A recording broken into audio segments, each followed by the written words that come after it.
Praise the Lord. Hallelujah. Hallelujah. Hallelujah. Hallelujah. Hallelujah. ദൈവനാമത്തിന് മഹത്വം ഉണ്ടാകട്ടെ. ദൈവത്തിന്റെ നാമത്തിന് മഹിമ ഉണ്ടാവதாக. അനുഗ്രഹിക്കപ്പെട്ട നല്ല സമയത്തിനായി ഞാൻ ദൈവത്തെ സ്തുതിക്കുന്നു, വാഴ്ത്തുന്നു, സ്തോത്രം ചെയ്യുന്നു. ആശീർവദിക്കപ്പെട്ട നല്ല നേരத்துக்காக ആண்டവരെ സ്തോத்திரிக்கிறேன், துதிக்கிறேன். ഈ നല്ല സമയത്തിൽ കർത്താവിന്റെ വചനത്തിൽ നമുക്ക് ധ്യാനിച്ച് ദൈവനാമത്തെ മഹത്വപ്പെടുത്താം. இந்த நல்ல நேரத்தில் நாம் தேவனுடைய வசனத்தில் தியானித்து தேவனை மகிமைப்படுத்தலாம்.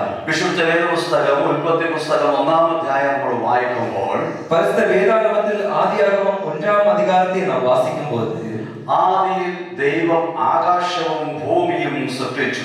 ആദിയിലെ ദേവൻ വാനത്തെയും ഭൂമിയെയും സൃഷ്ടിத்தார். ഭൂമി പാഴും ശൂന്യവുമായി തീർന്നു. ഭൂമിയാனது ഒഴുങ്ങിന്മയും വെറുമയുമായി ഇരുந்தது. ആമേൻ, സ്തോത്രം. അതിനുശേഷം വീണ്ടും ദൈവം ഭൂമിയെ പുതുക്കി പണിയുവാൻ അവന് കൃപ തോന്നി. அதற்கு பிறகு தேவன் பூமியை புதிதாக உருவாக்க இடையாயிற்று. ആമേൻ. ദൈവമായ യഹോവ ഓരോന്നും ഓരോ ദിവസമായി സൃഷ്ടിക്കുവാൻ തുടങ്ങി. தேவனாகிய கர்த்தர் ஒவ்வொரு நாளும் ஒவ்வொன்றாக சிருஷ்டிக்க தொடங்கினார். ഓരോന്നും സൃഷ്ടിക്കുമ്പോൾ ദൈവമായ യഹോവ പറഞ്ഞത് നല്ലത് എന്ന് പറഞ്ഞു. ஒவ்வொன்றையும் படைக்கும் போது தேவன் நல்லது என்று சொன்னார். ആമേൻ. ഓരോന്നും നല്ലത് നല്ലത് എന്ന് സൃഷ്ടിച്ചു. ஒவ்வொன்றும் நல்லது நல்லது என்று சிருஷ்டித்தார். എന്നാൽ മനുഷ്യൻ ഏകനായിരിക്കുന്നത് നല്ലത് അല്ല എന്ന് കണ്ട് ஆனால் மனுஷன் தனிமையாய் இருப்பது நல்லது இல்லை என்று கண்டு അവനും തക്ക തുണയെ ഉണ്ടാക്കി அவனுக்கு ஏற்ற துணையை உண்டு பண்ணி അതിനെയും നല്ലതാക്കി. அதையும் நல்லதாக்கினார். Praise the Lord. Hallelujah. ഉൽപ്പത്തി പുസ്തകം 1-2 അധ്യായം വായിക്കുമ്പോൾ ஆதியாகமம் 1-2 அதிகாரங்களை வாசிக்கும்போது എല്ലാം നല്ലത് നല്ലതാണ്. எல்லாம் நல்லது நல்லது என்று சொல்லி இருக்கிறது. Praise the Lord. Hallelujah. ദൈവഹിത പ്രകാരമുള്ള ഒരു മനോഹരമായ കുടുംബം, தேவனுடைய சித்தத்தின்படியான ஒரு அழகான குடும்பம், അവർക്ക് പാർക്കുവാൻ ഒരു മനോഹരമായ തോട്ടം, அவர்களுக்கு வாசம் பண்ணுவதற்கு ஒரு அழகான தோட்டம், അവർക്ക് ആവശ്യമായ ഭക്ഷണങ്ങളെല്ലാം ആ തോട്ടത്തിന്റെ അകത്തുണ്ട്. அவர்களுக்கு தேவையான உணவுகள் எல்லாம் அந்த தோட்டத்தில் உண்டு. എല്ലാം നല്ലതായി ദൈവം ഉണ്ടാക്കി. எல்லாவற்றையும் நல்லதாக தேவன் படைத்தார். എന്നാൽ 3-ാം അധ്യായത്തിൽ വരുമ്പോൾ ஆனால் 3-ாம் அதிகாரத்தில் வரும்போது പിശാചിന്റെ ഒരു ചതിവാൽ பிசாசின் ஒரு தந்திரத்தினால் ഹവ്വ ചതിക്കപ്പെട്ടു. ஏவாள் வஞ்சிக்கப்பட்டாள். അവൾ പാപം ചെയ്തു. அவள் பாவம் செய்தாள். പാപം ലോകത്തിൽ കടന്നു വന്നു. பாவம் உலகத்தில் கடந்து வந்தது. എല്ലാം മാറി മറിഞ്ഞു. எல்லாம் மாறி போயிற்று. Praise the Lord. Hallelujah. ആമേൻ. ദൈവം മനുഷ്യർക്ക് കൊടുത്തിരുന്ന സകലത്തിലും വലിയൊരു മാറ്റമുണ്ടായി. தேவன் மனுஷனுக்கு கொடுத்திருந்த எல்லாவற்றிலும் ஒரு மாற்றம் உண்டாயிற்று. ആദമും ഹവ്വയും പാപം ചെയ്തത് നിമിത്തം ஆதாமும் ஏவாளும் பாவம் செய்தது நிமித்தம் അവർക്ക് ദൈവം കൊടുത്തിരുന്ന നന്മകൾ നഷ്ടപ്പെട്ടു. அவர்களுக்கு தேவன் கொடுத்திருந்த நன்மைகள் நஷ்டப்பட்டது. എന്താണ് അവർക്ക് നഷ്ടപ്പെട്ടത്? எது அவர்களுக்கு நஷ்டப்பட்டது? ആമേൻ. ഞാൻ 1-2 പറയാം. நான் 1-2 சொல்கிறேன். ഒന്ന്, തേജസ് അവർക്ക് നഷ്ടപ്പെട്ടു. ஒன்று, மகிமை அவர்களுக்கு நஷ்டப்பட்டது. അവർക്ക് രൂപം നഷ്ടപ്പെട്ടു. அவர்களுடைய ரூபம் நஷ்டப்பட்டது. ദൈവത്തോടുള്ള കൂട്ടായ്മ നഷ്ടപ്പെട്ടു. தேவனோடுள்ள ஐக்கியம் நஷ்டப்பட்டது. നിത്യ ജീവൻ നഷ്ടപ്പെട്ടു. நித்திய ஜீவன் நஷ்டப்பட்டது. ആമേൻ. ദൈവം കൊടുത്തിരുന്ന അധികാരം അവർക്ക് നഷ്ടപ്പെട്ടു. தேவன் கொடுத்திருந்த அதிகாரம் நஷ்டப்பட்டது. 6, അവരുടെ ആത്മവിശ്വാസം നഷ്ടപ്പെട്ടു. 6, அவர்களுடைய நம்பிக்கை நஷ்டப்பட்டது. 7, അവരുടെ അനുഗ്രഹം നഷ്ടപ്പെട്ടു. 7, அவர்களுடைய ஆசீர்வாதம் நஷ்டப்பட்டது. 8, ഏദേൻ അവർക്ക് നഷ്ടപ്പെട്ടു. 8வது ஏதேன் நஷ்டப்பட்டது. ഇങ്ങനെ അവർക്ക് ഒരുപാട് നഷ്ടങ്ങൾ ഉണ്ടായി. இப்படி அநேக நஷ்டங்கள் அவர்களுக்கு உண்டாயிற்று. ആദാമിയ തലമുറകൾക്കും ആ നഷ്ടമുണ്ടായി. ஆதாமின் தலைமுறைகளுக்கும் அந்த நஷ்டம் உண்டாயிற்று. എന്നാൽ യഹോവയായ ദൈവം, ஆனால் கர்த்தராகிய தேவன் ആമേൻ, സ്തോത്രം, ഈ നഷ്ടപ്പെട്ടതെല്ലാം വീണ്ടും ആ മനുഷ്യർക്ക് തിരിച്ചു കൊടുക്കുവാൻ ആഗ്രഹിച്ചു. இந்த നഷ്ടപ്പെട്ടதை எல்லாம் மறுபடியும் அவர்களுக்கு திரும்ப கொடுக்க விரும்பினார். ദൈവത്തിന് ഒരു വലിയ പ്ലാൻ ഉണ്ട്. தேவனுக்கு ஒரு மிகப்பெரிய பிளான் உண்டு. തന്റെ ഏകജാതനായ പുത്രനായ യേശു ക്രിസ്തുവിൽ കൂടി സകലവും അവർക്ക് തിരിച്ചു കൊടുക്കണം. தன்னுடைய ஒரே பேரான குமாரனாகிய இயேசு கிறிஸ்துவின் மூலமாக அவர்களுக்கு அதை திரும்ப கொடுக்க வேண்டும். മനുഷ്യർക്ക് എന്തെല്ലാം നഷ്ടപ്പെട്ടോ അതെല്ലാം അവർക്ക് തിരിച്ചു കൊടുക്കണം. மனுஷனுக்கு என்னவெல்லாம் நஷ்டப்பட்டதோ அதை எல்லாம் அவர்களுக்கு திரும்ப கொடுக்க வேண்டும். വീണ്ടും മനുഷ്യനെ പൂർണ്ണനാക്കണം. மறுபடியும் மனுஷனை பூரணப்படுத்த வேண்டும். ഇത് ദൈവത്തിന്റെ ഒരു വലിയ പ്ലാനാണ്. இது தேவனுடைய மிகப்பெரிய பிளான் ஆகும். ഇത് സകലവും യേശുക്രിസ്തുവിൽ കൂടിയാണ് മനുഷ്യർ മനുഷ്യർക്ക് ലഭിക്കുന്നത്. இது எல்லாம் இயேசு கிறிஸ்துவின் மூலமாகத்தான் மனுஷனுக்கு கிடைக்கிறது. ഈ ഭൂമിയിൽ മനുഷ്യനായി ജനിച്ച ഓരോ വ്യക്തികളും இந்த பூமியில் மனுஷனாக பிறந்த ஒவ்வொரு நபரும் ക്രിസ്തു യേശുവിൽ വിശ്വസിക്കുകയും கிறிஸ்து இயேசுவில் விசுவாசிக்கவும் ആ യേശുവിൽ കൂടി ഈ നഷ്ടപ്പെട്ടത് അത്രയും അവർക്ക് തിരിച്ച് ലഭിക്കുകയും ചെയ്യാം. அந்த இயேசுவின் மூலமாக இந்த நஷ்டப்பட்டது எல்லாம் அவர்களுக்கு திரும்ப கிடைக்கவும் செய்ய வேண்டும்.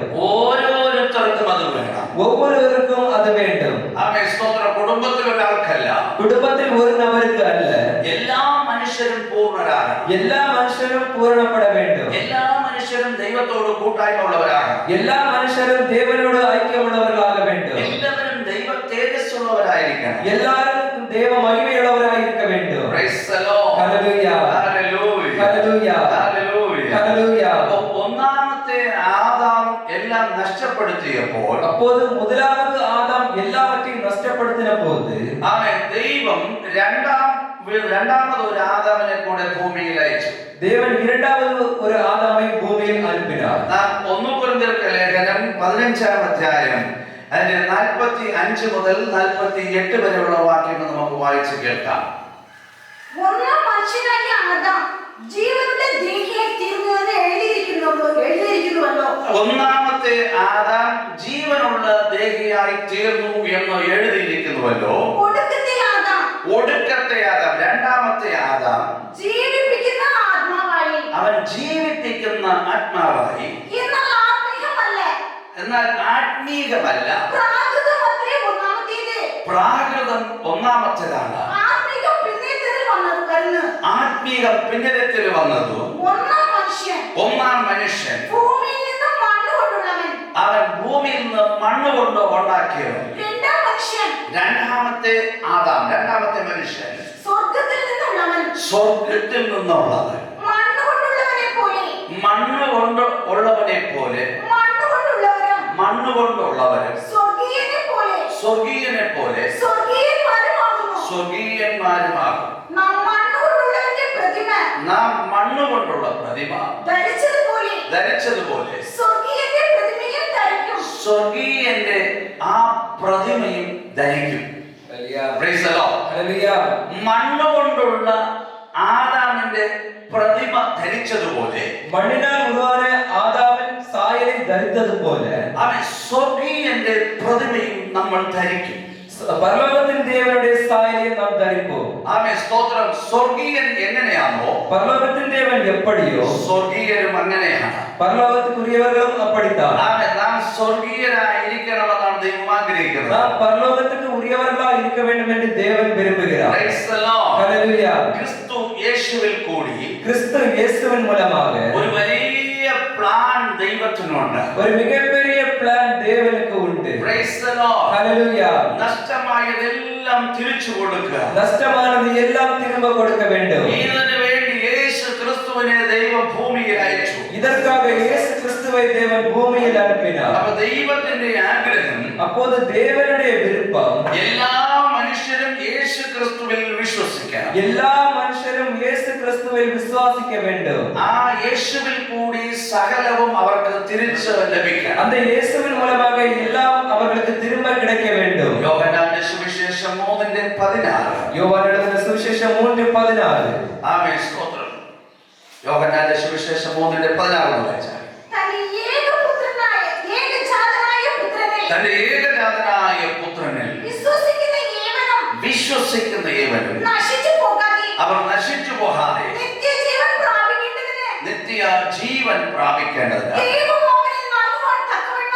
ദൈവം അവർക്ക് നൽകുവാൻ തക്കവണ്ണം ലോകത്തെ സ്നേഹിച്ചു. ക്രിസ്തു യേശുവിൽ, ക്രിസ്തുവിൽ കൂടി, கிறிஸ்து இயேசுவின் மூலமாக അവയെ സ്തോത്രം സകലതും തിരിച്ചു കൊടുക്കുവാൻ ദൈവത്തിന് ആഗ്രഹം. எல்லாவற்றையும் திரும்ப கொடுப்பதற்கு தேவனுக்கு விருப்பம். അപ്പോൾ നഷ്ടമായത് അവയെ സ്തോത്രം 8 കാര്യങ്ങൾ ഞാൻ പറഞ്ഞു. அப்போது நஷ்டப்பட்ட 8 காரியங்களை நான் சொன்னேன். ഒന്ന്, തേജസ് നഷ്ടപ്പെട്ടു. ஒன்று, மகிமை நஷ்டப்பட்டது. രണ്ട്, ദൈവത്തിന്റെ രൂപം നഷ്ടപ്പെട്ടു. ദൈവരൂപം മനുഷ്യർക്ക് കൊടുത്തു.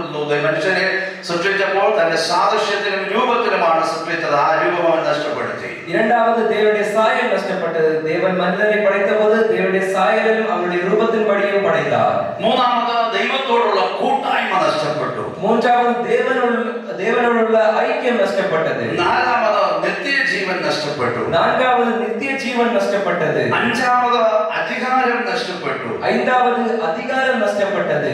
ആറ് ആത്മവിശ്വാസം നഷ്ടപ്പെട്ടു. ஆறாவது நம்பிக்கை நஷ்டப்பட்டது. ഏഴ് അനുഗ്രഹങ്ങളെ നഷ്ടപ്പെടുത്തി. ஏழாவது ஆசீர்வாதங்கள் நஷ்டப்பட்டது. എട്ട് ഏദേൻ നഷ്ടപ്പെടുത്തി. எட்டாவது ஏதேன் நஷ்டப்பட்டது. ഇതെല്ലാം ക്രിസ്തു യേശുവിൽ കൂടി മനുഷ്യർക്ക് തിരിച്ചു തരാനാണ് ദൈവത്തിന്റെ പ്ലാൻ. இது எல்லாவற்றையும் இயேசு கிறிஸ்துவின் மூலமாக திரும்ப தருவதுதான் தேவனுடைய பிளான். ഇത് ഓരോ വ്യക്തികളും ദൈവത്തിൽ നിന്ന് പ്രാപിക്കേണ്ടതാണ്. இது ஒவ்வொரு நபர்களும் தேவனிடத்திலிருந்து பெற்றுக்கொள்ள வேண்டியது.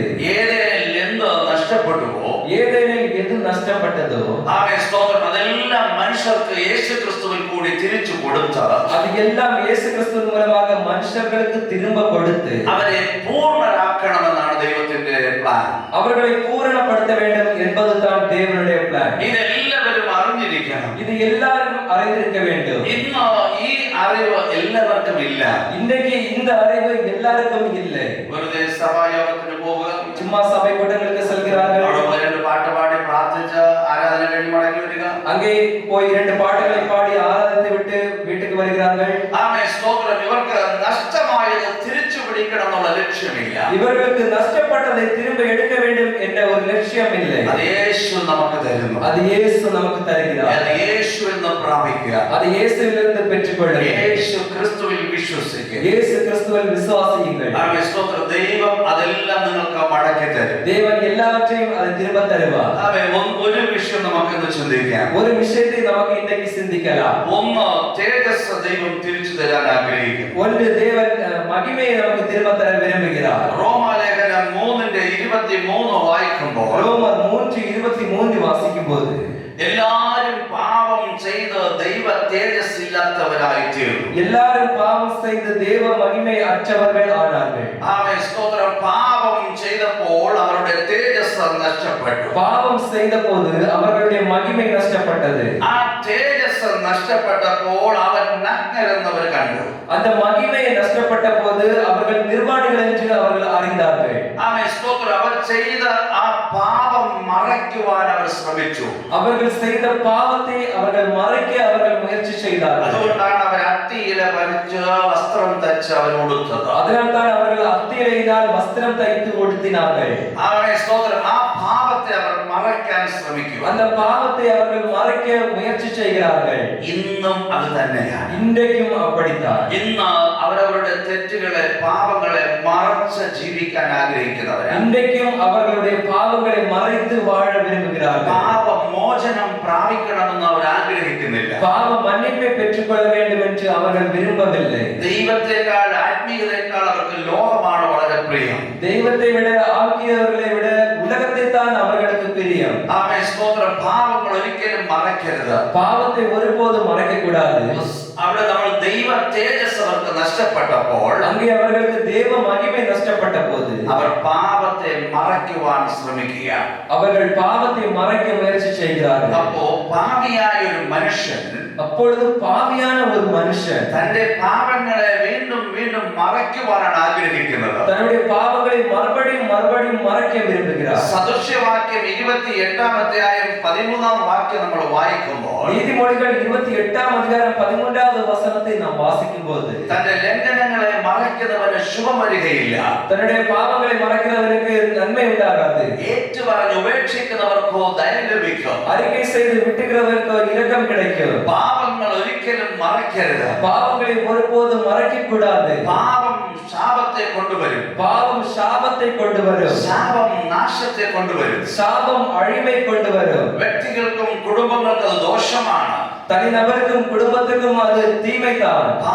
പാപത്തിൽ നിന്ന് വിടുവിപ്പാൻ യേശു ഈ ലോകത്തിൽ ഇറങ്ങി വന്നു. பாவத்திலிருந்து விடுவிக்க இயேசு இந்த உலகத்தில் இறங்கி வந்தார். മത്തായി സുവിശേഷം 1:21 വായിക്കുമ്പോൾ மத்தேயு 1:21 வாசிக்கும் போது അവൻ യേശു എന്ന പേരിടണം. அவருக்கு இயேசு என்று பெயரிட வேண்டும். കാരണം അവൻ തന്റെ ജനത്തിന്റെ പാപങ്ങൾ നീക്കി അവരെ രക്ഷിക്കും. காரணம் அவர் தம்முடைய ஜனத்தின் பாவத்தை நீக்கி அவர்களை ரட்சிப்பார். എങ്ങനെ നമുക്ക് പാപമോചനം எப்படி நமக்கு பாவ மன்னிப்பை பெற்றுக்கொள்ள முடியும்? 1 യോഹന്നാൻ 1 യോവാൻ 1-ാം അധ്യായം 1-ാം അധികാരം അതിന്റെ 9-ാമത്തെ വാക്യം നമുക്ക് വായിച്ചു കേൾക്കാം. அதே 9வது வசனத்தை நமக்கு வாசித்து கேட்கலாம். നമ്മുടെ പാപങ്ങളെ നമ്മുടെ പാപങ്ങളെ ഏറ്റുപറയുന്നെങ്കിൽ ഏറ്റുപറയുന്നെങ്കിൽ മറക്കുകയില്ല.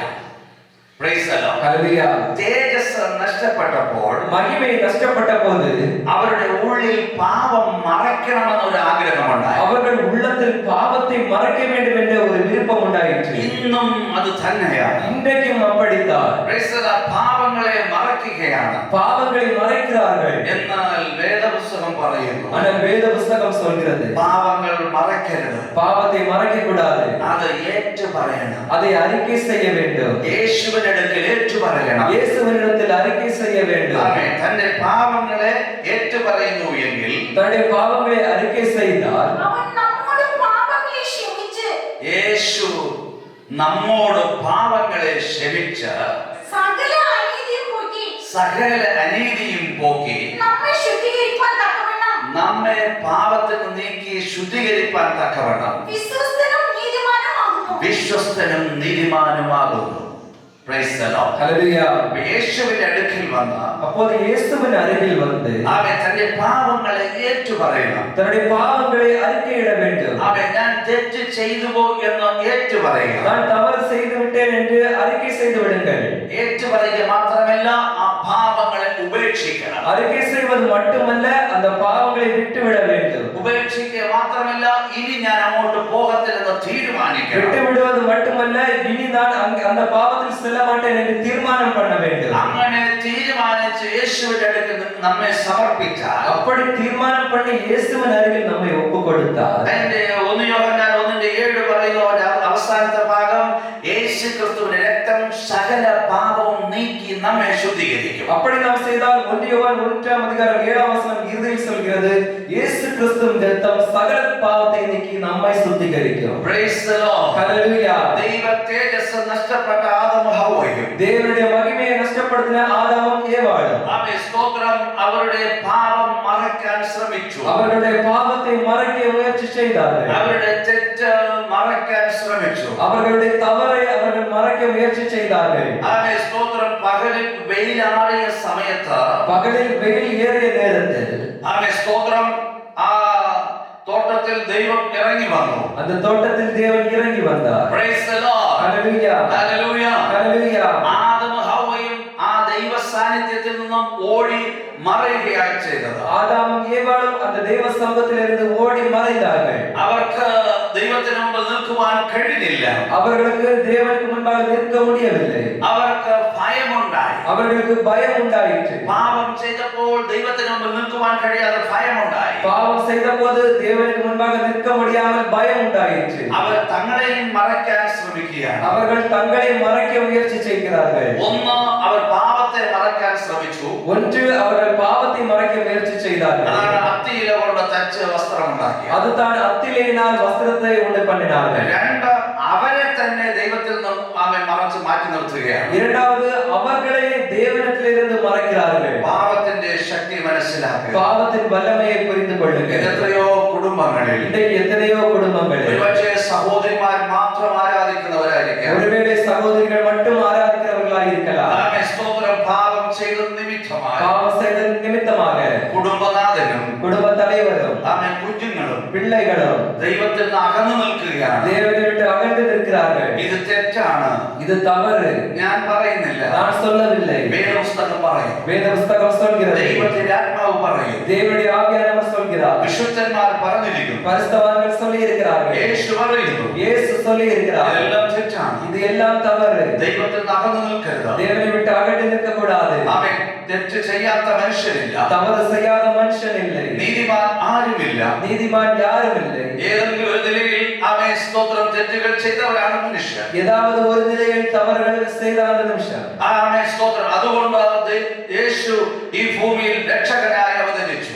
அதனால் இயேசு இந்த பூமியில் இரட்சகராக அவதரித்தார். എല്ലാ മനുഷ്യരെയും രക്ഷിക്കണമെന്നാണ് ദൈവത്തിന്റെ ആഗ്രഹം. எல்லா மனுஷரையும் ரட்சிக்க வேண்டும் என்பதை தேவனுடைய விருப்பம். ആകയാൽ എന്നെ കേൾക്കുന്ന പ്രിയമുള്ളവരെ, ஆகையால் என்னை கேட்கிற பிரியமானவர்களே, ആമേൻ സ്തോത്രം. ദൈവത്തെ ദൈവത്തിൽ നിന്ന് അകന്ന് ജീവിക്കുന്നവർ ആരെങ്കിലും ഉണ്ടെങ്കിൽ தேவனை விட்டு அகற்றி வாழ்கிற யாராவது இருந்தால் അത് നിങ്ങൾക്ക് സുരക്ഷിതമല്ല.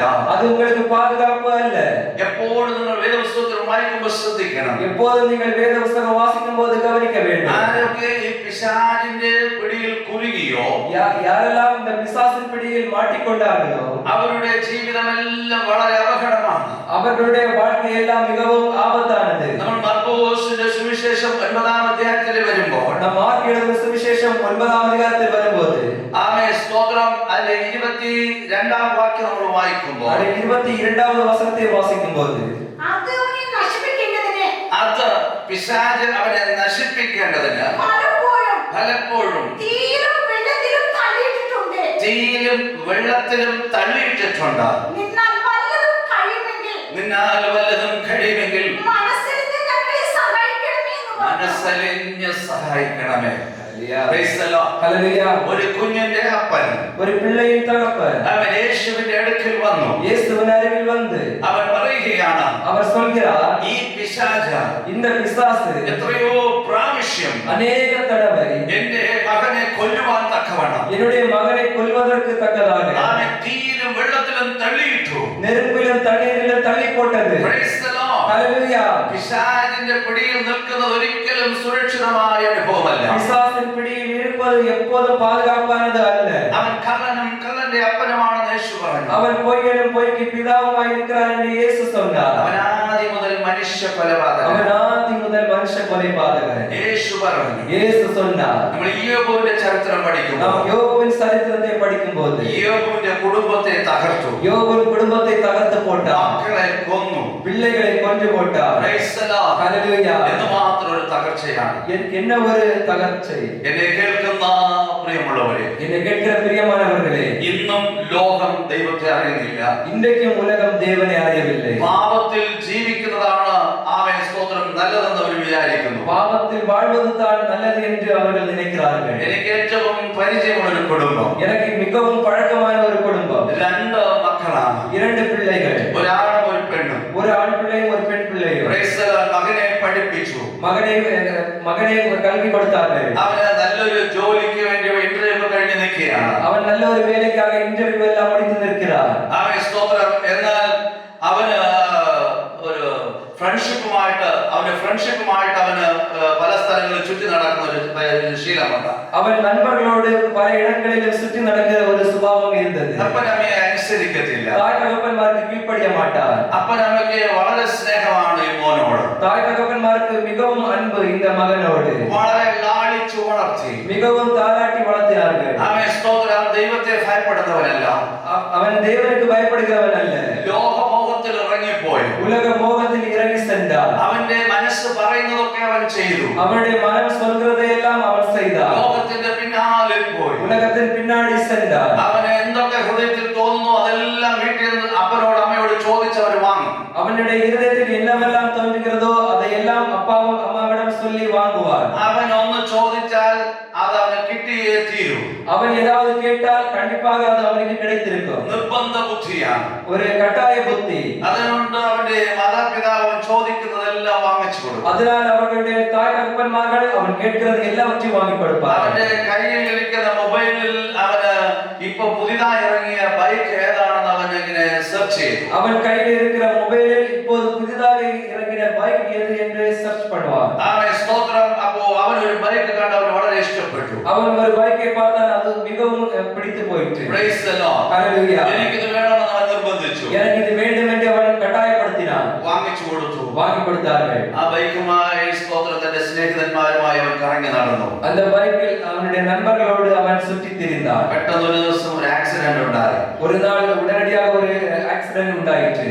അവൻ ഈ ലോകം വിട്ട് മാറ്റപ്പെട്ടു. அவன் இந்த உலகத்தை விட்டு மாற்றப்பட்டார். മാതാവും പിതാവും ദുഃഖിതരായി. தாய் தகப்பன்மார்கள் துக்கத்திலானார்கள். ആമേൻ സ്തോത്രം. ലോകം എന്താണെന്ന് അറിയാതെ, உலகம் என்னவென்று தெரியாமல் ആമേൻ ലോകത്തിന്റെ പിന്നാലെ പോയി உலகத்தின் பின்னாடி சென்று പിശാചിന്റെ പിടിയിൽ കുരുങ്ങി. பிசாசின் பிடியில் மாட்டிக்கொண்டு ആമേൻ സ്തോത്രം പോയതുകൊണ്ട് அப்படி போனதினால் ആമേൻ ഈ ലോകത്തിലെ ജീവിതം ആമേൻ യൗവനത്തിൽ തന്നെ അവസാനിപ്പിക്കേണ്ട ഒരു അവസ്ഥ ഉണ്ടായി. உலகத்தின் வாழ்க்கையை வாலிபத்திலே முடிக்க வேண்டிய ഈ ലോകത്തെ നമ്മൾ ശ്രദ്ധിച്ച് ജീവിക്കണം. இந்த உலகத்தில் நாம் கவனித்து நடக்க வேண்டும். ആദമിനെ ഹവ്വയെ ദൈവം ഏദൻ തോട്ടത്തിൽ തോട്ടത്തിലാക്കിയപ്പോൾ ஆதாமை ஏவாளை தேவன் ஏதேன் தோட்டத்தில் வைத்தபோது അവരെ ദൃഷ്ടി വെച്ച ഒരു പിശാച് அவர்கள் மேல் கண் வைத்த ஒரு பிசாசு അവരെങ്ങനെയെങ്കിലും നശിപ്പിക്കണമെന്നാണ് അവൻ വന്നത്. அவர்களை எப்படியாவது அழித்திட வேண்டும் என்றுதான் அவன் வந்தான். ഇന്നും അത് തന്നെയാണ്. இன்றைக்கும் அதுதான். ഹല്ലേലൂയ. ஹல்லேலூயா. ആ പിശാചിന്റെ പിടിയിൽ നിന്ന് നമ്മെ വിടുവിപ്പാൻ, அந்த பிசாசின் பிடியிலிருந்து அவர்களை விடுவிக்க, പാപത്തിൽ നിന്ന് നമ്മെ വിടുവിപ്പാൻ பாவத்திலிருந்து அவர்களை விடுவிக்க നമ്മുടെ കർത്താവായ യേശു ക്രിസ്തു രക്ഷിതാവായി ഭൂമിയിൽ വന്നു. நம்முடைய கர்த்தராகிய இயேசு கிறிஸ்து இரட்சகராக பூமியில் வந்தார். രക്ഷയ്ക്കായി രക്ഷിക്കപ്പെടുവാൻ തക്കവണ്ണം സുവിശേഷം ഭൂമിയിൽ അറിയിക്കാൻ തക്കവണ്ണം ദൈവം കൽപ്പിച്ചു. ரட்சிக்கப்படுவதற்காக சுவிசேஷம் பூமியில் அறிவிக்கப்பட தேவன் கட்டளை கொடுத்தார். ആ സുവിശേഷം എന്തിനുള്ള വിളിയായിരുന്നു അറിയാമോ? அந்த சுவிசேஷம் எதற்கான அழைப்பு என்று தெரியுமா? 2 തെസ്സലോനിക്കയുടെ ലേഖനം 2 തെസ്സലോനിക്കയുടെ நிருபம் 2-ാം അധ്യായം 2-ാം அதிகாரம் അതിന്റെ 14-ാം വാക്യം. 14-ാவது വചനം. 2 തെസ്സലോനിക്ക 2-ന്റെ 14-ാമത്തെ വാക്യം. നമ്മുടെ കർത്താവായ യേശുക്രിസ്തുവിന്റെ മഹത്വം നമ്മുടെ കർത്താവായ യേശു ക്രിസ്തുവിന്റെ മഹത്വം പ്രാപിപ്പാനല്ലയോ അവൻ ഞങ്ങളുടെ സുവിശേഷ ഘോഷണത്താൽ ഞങ്ങളുടെ സുവിശേഷ ഘോഷണത്താൽ നിങ്ങളെ രക്ഷയ്ക്കായി വിളിച്ചത്. Praise the Lord. ഹല്ലേലൂയ. ആമേൻ. ദൈവത്തിന്റെ മഹത്വം പ്രാപിക്കുവാൻ, தேவனுடைய மகிமையை பெற்றுக்கொள்ள, ദൈവത്തിന്റെ തേജസ് പ്രാപിപ്പാൻ, தேவனுடைய மகிமையை பெற்றுக்கொள்ள, Praise the Lord. സുവിശേഷത്താൽ ദൈവം നമ്മെ വിളിച്ചിരിക്കുന്നു. சுவிசேஷத்தால் தேவன் நம்மை ഈ அழைத்திருக்கிறார். സുവിശേഷ വിളി എന്തിനാണെന്ന് അറിയാമോ? இந்த சுவிசேஷ அழைப்பு எதற்கு என்று தெரியுமா? ഏതേനിൽ നഷ്ടപ്പെട്ട തേജസ് മഹത്വം ക്രിസ്തു യേശുവിൽ കൂടി വീണ്ടും ലഭിക്കുകയാണ്. ஏதேனில் நஷ்டப்பட்ட கிறிஸ்துவின் மகிமை கிறிஸ்து இயேசுவின் மூலமாக திரும்பவும் கிடைக்கிறது. സൗജന്യമായി இலவசமாக സകലർക്കും യേശു കൊടുക്കുകയാണ്. இலவசமாக இயேசு எல்லாருக்கும் கொடுக்கிறார். 1 തെസ്സലോനിക്ക 2-ന്റെ 11-ാമത്തെ വാക്യം കൂടി നമുക്ക് വായിച്ച് കേൾക്കാം. നിങ്ങളും ദൈവം സാക്ഷി തന്റെ രാജ്യത്തിനും മഹത്വത്തിനും നിങ്ങളെ വിളിക്കുന്ന ദൈവത്തിന് യോഗ്യമായി നടപ്പാൻ തക്കവണ്ണം ദൈവത്തിന് യോഗ്യമായി നടപ്പാൻ തക്കവണ്ണം. Praise the Lord. ഹല്ലേലൂയ. ദൈവത്തിന്റെ വിളി, தேவனுடைய அழைப்பு, ദൈവരാജ്യത്തിനും தேவனுடைய ராஜ்யத்திற்கும், ദൈവത്തിന്റെ മഹത്വത്തിനുമാണ്, தேவனுடைய மகத்துவத்திற்குமாகும், തേജസ്സിനാണ്, மகிமைக்காகும். Praise the Lord. മലയാള വേദപുസ്തകത്തിൽ மலையாள வேத புத்தகத்தில் മഹത്വം എന്ന വാക്കാണ് ഉപയോഗിച്ചിരിക്കുന്നത്. மகத்துவம் என்ற வார்த்தை பயன்படுத்தப்பட்டிருக்கிறது. Praise the Lord. ஹல்லேலூயா. തമിഴിൽ അത് മഹിമை എന്ന വാക്കാണ് ഉപയോഗിച്ചിരിക്കുന്നത്. தமிழில் அது மகிமை என்ற வார்த்தை பயன்படுத்தப்பட்டிருக்கிறது. റോമാലേഖനം 3:23 നമ്മൾ തമിഴിൽ വായിക്കുമ്പോൾ 3:23 நாம் தமிழில் வாசிக்கும்போது எல்லாரும் பாவம் செய்து தேவ மகிமையற்றவர்களானார்கள். எல்லாரும் பாவம் செய்து தேவ மகிமை அற்றவர்களானார்கள். ആമേൻ. സ്തോത്രം. ക്രിസ്തു യേശുവിൽ കൂടി ആ മഹിമ അല്ലെങ്കിൽ തേജസ് വീണ്ടും തിരിച്ചു മനുഷ്യർക്ക് കൊടുക്കുന്നു. கிறிஸ்து இயேசுவின் மூலமாக அந்த மகிமை திரும்பவும் ஜனத்திற்கு கொடுக்கப்படுகிறது. ഇംഗ്ലീഷ് വേദപുസ്തകത്തിൽ അത് ഗ്ലോറി എന്നാണ് കൊടുത്തിരിക്കുന്നത്. இங்கிலீஷ் வேதாகமத்தில் அது glory என்று கொடுக்கப்பட்டிருக்கிறது. അവർ ആ ഗ്ലോറി ഏദൻ തോട്ടത്തിൽ നഷ്ടപ്പെടുത്തി. அந்த glory-யை அவர்கள் ஏதேன் தோட்டத்தில் நஷ்டப்படுத்தினார்கள். ആ ഗ്ലോറി യേശു ക്രിസ്തുവിൽ കൂടി തിരിച്ച് മനുഷ്യർക്ക് ലഭിക്കുകയാണ്. அந்த glory இயேசு கிறிஸ்துவின் மூலமாக மனுஷருக்கு திரும்ப கிடைக்கிறது. അതാണ് സുവിശേഷമായി അവർ പറഞ്ഞു വിളിച്ചത്. அதைத்தான் சுவிசேஷமாய் சொல்லி அவர்களை அழைத்தார்கள். പാപം നിമിത്തം തേജസ് നഷ്ടപ്പെടുത്തു. பாவத்தின் நிமித்தம் மகிமை நஷ்டப்பட்டது. എന്നാൽ രക്ഷിക്കപ്പെടുമ്പോൾ ക്രിസ്തു യേശുവിൽ കൂടി ആ തേജസ് വീണ്ടും അവർക്ക് ലഭിക്കുകയാണ്. ஆனால் രക്ഷിக்கப்படும்போது கிறிஸ்து இயேசுவின் மூலமாக அந்த மகிமை திரும்பவும் கிடைக்கிறது. Praise the Lord. ஹல்லேலூயா. ഒരു വ്യക്തി രക്ഷിക്കപ്പെടുമ്പോൾ ஒரு நபர் രക്ഷിக்கப்படும்போது ആ തേജസ് വീണ്ടും അവരിൽ മടങ്ങി വരികയാണ്. அந்த மகிமை திரும்பவும் அவர்களிடத்தில் திரும்ப வருகிறது. നമ്മൾ ഗലാത്യ ലേഖനം വായിക്കുമ്പോൾ நாம் கலாத்தியர் எழுதின நிருபம் வாசிக்கும்போது 3-ാം അധ്യായം 27-ാം വാക്യം 3-ാம் அதிகாரம் 27-வது வசனம். ക്രിസ്തു യേശുവിനോട് ചേരുവാൻ സ്നാനം ഏറ്റിരിക്കുന്ന നിങ്ങൾ എല്ലാവരും ക്രിസ്തുവിനെ ധരിച്ചിരിക്കുന്നു. ക്രിസ്തു യേശുവോട് ചേരുവാൻ സ്നാനമേറ്റ നാം എല്ലാവരും கிறிஸ்து இயேசுவோடு சேருவதற்கு ஞானஸ்நானம் எடுத்த நாம் எல்லாரும் അവൻ ക്രിസ്തു യേശുവിനെ ധരിച്ചിരിക്കുകയാണ്. கிறிஸ்து இயேசுவை தரித்திருக்கிறோம். അവൻ സ്തോത്രം. വസ്ത്രം നമ്മൾ ധരിച്ചതുപോലെ வஸ்திரம் நாம் உடுத்தினது போல ക്രിസ്തുവിനെ ധരിക്കുകയാണ് ചെയ്തത്. கிறிஸ்துவை நாம் தரிக்கிறோம். ഗലാത്യ ലേഖനം 3-ാം അധ്യായം അതിന്റെ 27-ാം വാക്യം നമ്മൾ വായിക്കുമ്പോൾ ഗലാത്യർ 3-ാം അധികാരം അതിന്റെ 27-ാം വചനത്തെ നാം വാസിക്കുമ്പോൾ യേശു ക്രിസ്തുവോട് ചേരുവാൻ സ്നാനമേറ്റ എല്ലാവരും, യേശു ക്രിസ്തുവോട് ചേരുവதற்கு ജ്ഞാനസ്നാനം എടുത്ത എല്ലാവരും ക്രിസ്തു യേശുവിനെ ധരിച്ചിരിക്കുന്നു എന്ന് ഗലാത്യർക്ക് പൗലോസ് എഴുതുന്നു. கிறிஸ்து இயேசுவை தரித்திருக்கிறார்கள் என்று பவுல் கலாத்தியருக்கு எழுதுகிறார். നാം 104-ാം സങ്കീർത്തനം 1-ാം വാക്യം വായിക്കുമ്പോൾ 104-ാം സംഗീതം 1-ാം അധികാരം 1-ാം വചനത്തെ വാസിക്കുമ്പോൾ என் மனமே யெகோவாவை வாழ்த்துக, என் தெய்வமாய் யெகோവേ, നീ ഏറ്റവും വലിയവൻ, മഹത്വവും തേജസ്സും നീ ധരിച്ചിരിക്കുന്നു. മഹത്വവും തേജസ്സും അവൻ ധരിച്ചിരിക്കുകയാണ്.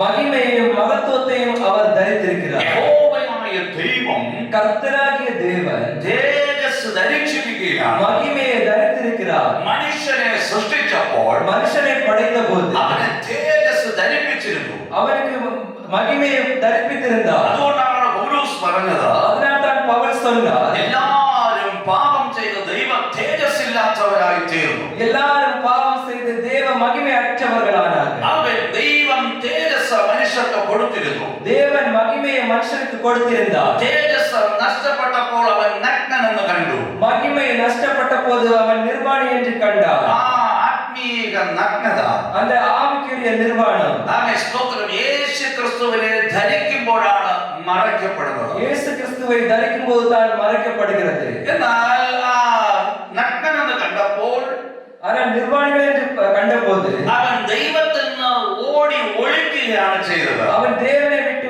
ഓടി മറഞ്ഞു കൊള്ളുகிறார். Praise the Lord. ഹല്ലേലൂയ. എന്നാൽ ദൈവത്തിന്റെ മുമ്പിൽ നിൽക്കുവാൻ ஆனால் தேவனுக்கு முன்பாக நிற்க നഗ്നന് സാധ്യമല്ല. നിർവാണികൾക്ക് അത് സാധ്യമല്ല. അതുകൊണ്ടാണ് ക്രിസ്തുവിനെ ധരിക്കണം. അതിനാൽ താൻ ക്രിസ്തുവെ ധരിക്ക வேண்டும். ആമേൻ സ്തോത്രം. യഹോവയായ ദൈവം, കർത്താവായ ദേവൻ തേജസ്സിനെ അവൻ ധരിച്ചിരുന്നു. മഹിമയെ അവർ ധരിച്ചിരുந்தார். ക്രിസ്തുവിനെ ധരിക്കുന്നത് മുഖാന്തരം ക്രിസ്തുവെ ധരിക്കുന്നതിന് മൂലം നാം തേജസ് ധരിക്കുകയാണ്. നാം മഹിമയെ ധരിக்கிறோம். 1 കൊരിന്ത്യർക്ക് ലേഖനം 1 കൊരിന്ത്യർക്കെഴുതിയ നിരുപമം 2-ാം അധ്യായം 2-ാം അധികാരം അതിന്റെ 7-8 വാക്യങ്ങൾ വായിക്കുമ്പോൾ അവിടെ 7-8 വചനങ്ങളെ നാം വാസിക്കുമ്പോൾ ദൈവം ലോക സൃഷ്ടിക്ക് മുമ്പേ നമ്മുടെ തേജസ്സിനായി മുൻ നിയമിച്ചതും ആമേൻ. ദൈവം ലോക സൃഷ്ടിക്ക് മുമ്പേ നമ്മുടെ തേജസ്സിനായി മുൻ നിയമിച്ചതും മറഞ്ഞിരിക്കുന്നതുമായ ദൈവത്തിന്റെ ജ്ഞാനമത്രേ മർമ്മമായി ഞങ്ങൾ പ്രസ്താവിക്കുന്നു. അത് ഈ ലോകത്തിന്റെ പ്രഭുക്കന്മാർ ആരും അറിഞ്ഞില്ല. അറിഞ്ഞിരുന്നു എങ്കിൽ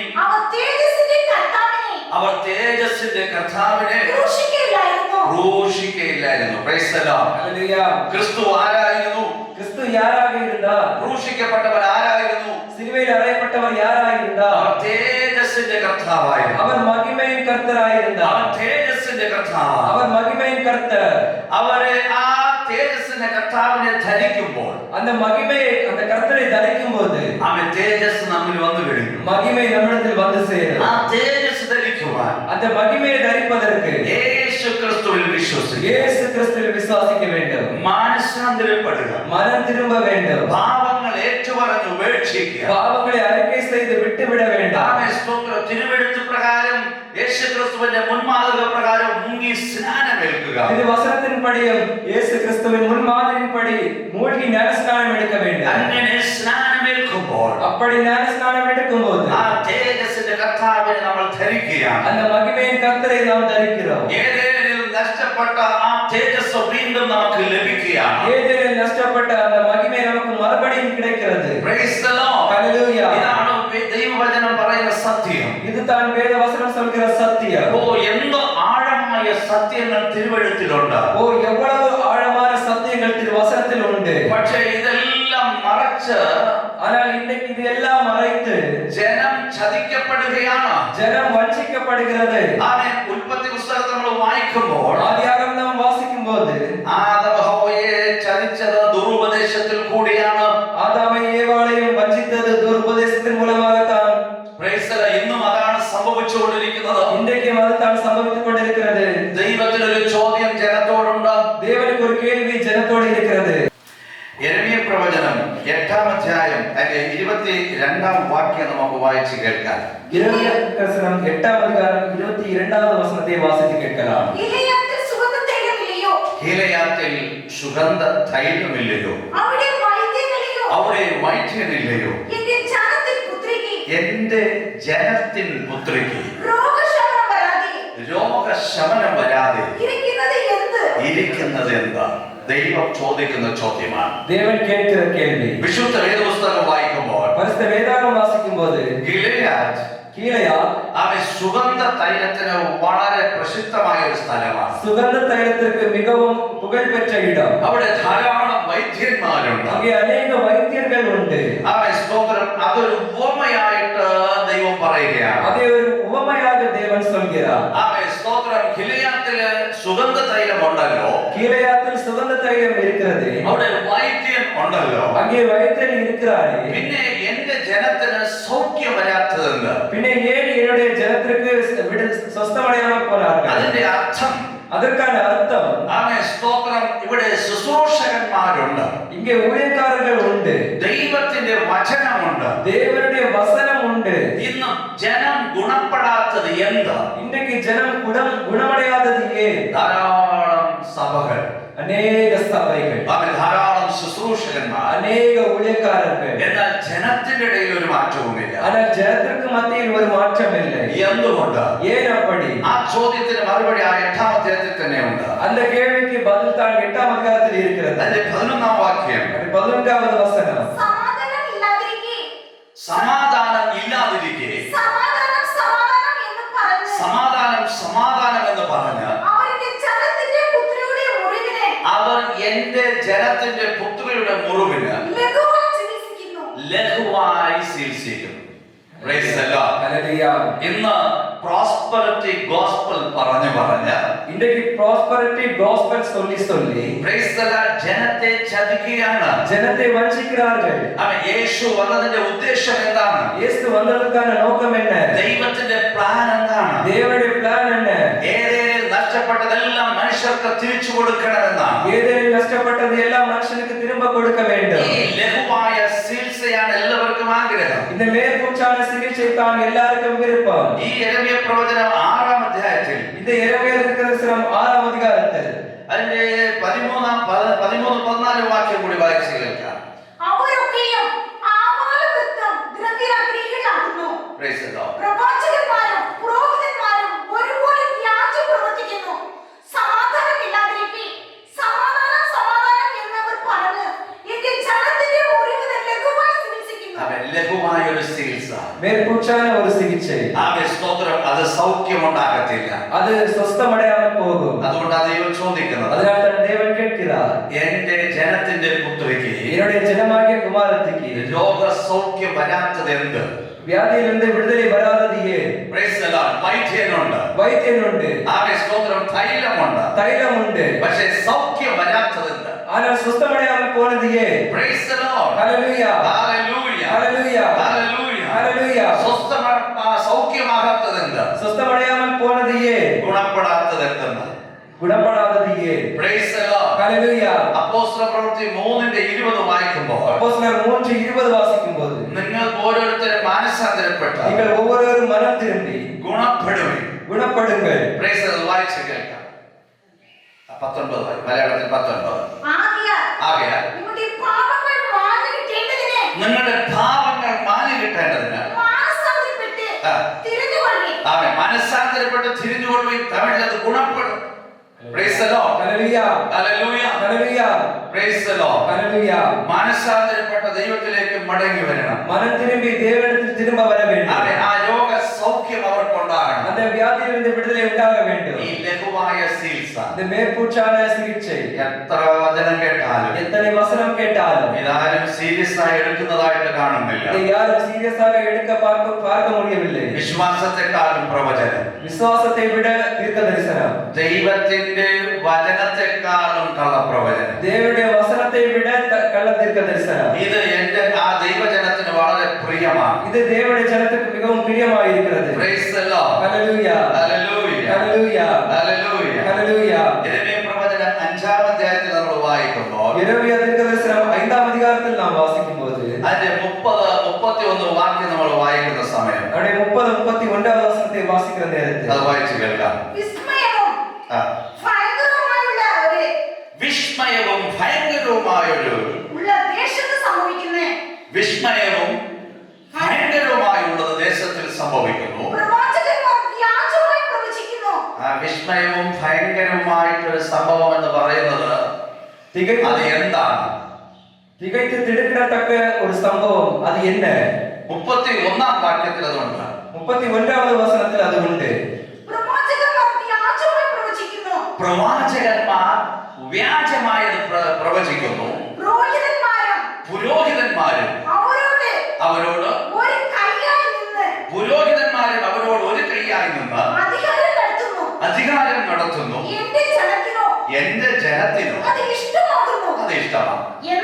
എന്നാൽ ഒടുവിൽ നിങ്ങൾ എന്ത് ചെയ്യും? ഇതൊരു സാധാരണ കാര്യമല്ല. ദൈവം ചോദിക്കുന്ന ചോദ്യമാണ്. ഒടുവിൽ നീ എന്ത് ചെയ്യും? ഇന്ന് കള്ളപ്രവചനം നിനക്ക് ഇഷ്ടമാണ്. ഇന്ന് വചനത്തിന് വിരുദ്ധമായി നടക്കുന്ന കാര്യങ്ങളെല്ലാം ഇഷ്ടമാണ്. എന്നാൽ ദൈവം ചോദിക്കുന്നു, ഒടുവിൽ നീ എന്ത് ചെയ്യും? നീ നഷ്ടപ്പെട്ട തേജസ് തിരിച്ചു പിടിക്കാതെ ദൈവത്തിന്റെ മുമ്പിൽ നിൽക്കുവാൻ കഴിയുമോ? തേജസ് തിരിച്ചു പിടിക്കാതെ ദൈവത്തിന്റെ മുമ്പിൽ നിൽക്കുവാൻ കഴിയുമോ? നിങ്ങളുടെ വിശ്വാസം എങ്ങോട്ട് പോകുന്നു? സ്തോത്രം. ഹവ്വയെ പിശാച് ചതിച്ചതുപോലെ നിങ്ങൾ ചതിവിൽപ്പെടുവാൻ ഇടയാകരുത്. തേജസ്കരിക്കപ്പെട്ട ഒരു ജീവിതം, മഹിമപ്പെടുത്തപ്പെട്ട ഒരു வாழ்க்கை, തേജസ്സിൽ ജീവിക്കണം, മഹിമയിൽ വാഴ வேண்டும். Price the Lord. Hallelujah, hallelujah, hallelujah. യോഹന്നാന്റെ സുവിശേഷം 17-ാം അധ്യായം 17-ാം അധികാരം വളരെ അതിപ്രധാനമായ ഒരു ചാപ്റ്ററാണ്. മിகவும் മുഖ്യമായ ഒരു ചാപ്റ്ററാണ്. ആമേൻ. സ്തോത്രം. യേശു ക്രിസ്തു പിതാവിനോട് പ്രാർത്ഥിക്കുന്ന ഒരു അധ്യായം. യേശു ക്രിസ്തു പിതാവിடம் ജപം பண்ணுகிற ഒരു അധികാരം. ആമേൻ. താൻ പിതാവിനോട് പ്രാർത്ഥിക്കുമ്പോൾ പിതാവിடம் ജപം பண்ணும்போது അതിന്റെ 22-ാം വാക്യം, 22-ാമത് വസനം, നീ എനിക്ക് തന്നിട്ടുള്ള മഹത്വം ഞാൻ അവർക്ക് കൊടുത്തിരിക്കുന്നു. Hallelujah, praise the Lord. Hallelujah. നീ എനിക്ക് തന്ന തേജസ് മഹത്വം ഞാൻ അവർക്ക് കൊടുത്തു. നീർ எனக்கு தந்த மகிமையை நான் அவர்களுக்கு கொடுத்திருக்கிறேன். Praise the Lord. തമിഴിൽ കണ്ടോ? മഹിമൈ. തമിഴിൽ பார்த்தீர்களா? മഹിമൈ. Praise the Lord. തേജസ്, മഹിമൈ, glory, glory. Praise the Lord. ഹല്ലേലൂയ. യേശു പറയുന്നു, എനിക്ക് തന്ന ഈ തേജസ് മഹത്വം ഞാൻ അവർക്ക് കൊടുത്തു. യേശു சொல்கிறார், எனக்கு தந்த இந்த மகிமையை நான் அவர்களுக்கு கொடுத்தேன். ഈ 17-ാം അധ്യായം 7-8 വാക്യം നമ്മൾ വായിക്കുമ്പോൾ இந்த 17-ാം അധികാരം 7-8 വസനങ്ങളിൽ നാം വാസിക്കുമ്പോൾ യേശു പറയുന്നു, നീ എനിക്ക് തന്ന വചനം ഞാൻ അവർക്ക് കൊടുത്തു. യേശു சொல்கிறார், நீர் எனக்கு தந்த வசனத்தை நான் அவர்களுக்கு கொடுத்தேன். വായിച്ചു കേൾക്കുക.